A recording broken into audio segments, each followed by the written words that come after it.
Hexagon has a very complex set of frameworks that we have to adhere to. We're currently counting around 18 different security certifications globally that we have to meet, and that can be everything from the Essential 8 in Australia to Cyber Essentials in the UK, NIST, CMMC, DFARS 7012, ISO 27000 of course, and having a 24 hours a day, 7 days a week, fully monitored SOC, alerting us when we have incidents, meets many of the controls within those set of frameworks that we have to adhere to.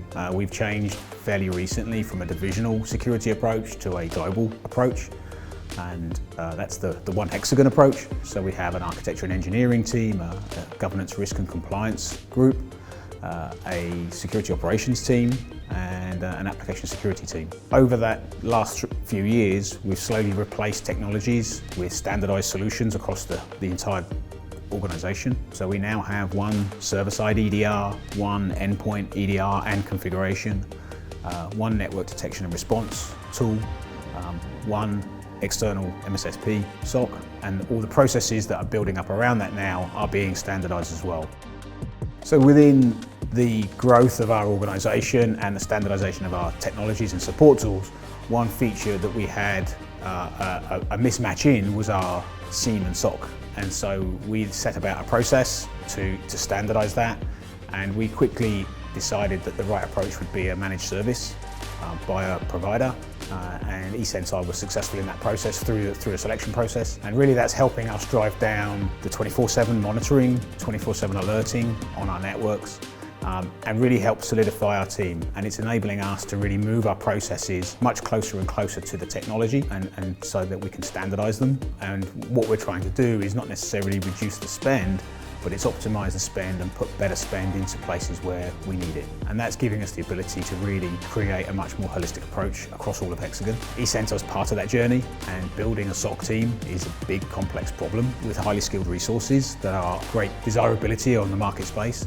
So by partnering with eSenseye and eSenseye becoming part of our team, we end up with a much stronger unit, and we can focus our skills and our knowledge on the areas that we understand that are really important to us. We need to have strong knowledge about the still very diverse aspects of our business to be able to do the incident response effectively, and we can rely upon the analysts within the SOC to do that sort of more regular work that doesn't really need that business focus. So Hexagon's invested heavily in its Microsoft technologies, and that's both at a technology and a resource level. Having eSenseye leverage our Microsoft stack as well makes complete sense in terms of driving efficiency. It runs as an extension of our security incident response team, and so we really feel very well connected into the organisation, and the data sharing platforms that we've got, and the direct connection that we have give us the ability to operate like we've got a much larger team than we do. As threats emerge and new attack patterns emerge, we're being protected right from the very, very start. We're feeding those reports that are coming out regularly to give us the overviews and the summaries, but really I think the true value in that is about having the currency of the threat model as it's progressing, and also being able to then proactively look into our network and observe for a given threat that's emerged against a given vulnerability, what recommendations can we take from your experts as to how we can avoid that vulnerability becoming an incident. We've always felt as well that at every level across the business, from my level speaking to the executives, down to the technical guys speaking with the SOC analysts, there's a one-to-one relationship working across the board, and so it's very much that partnership model with multiple layers of communication all the way through.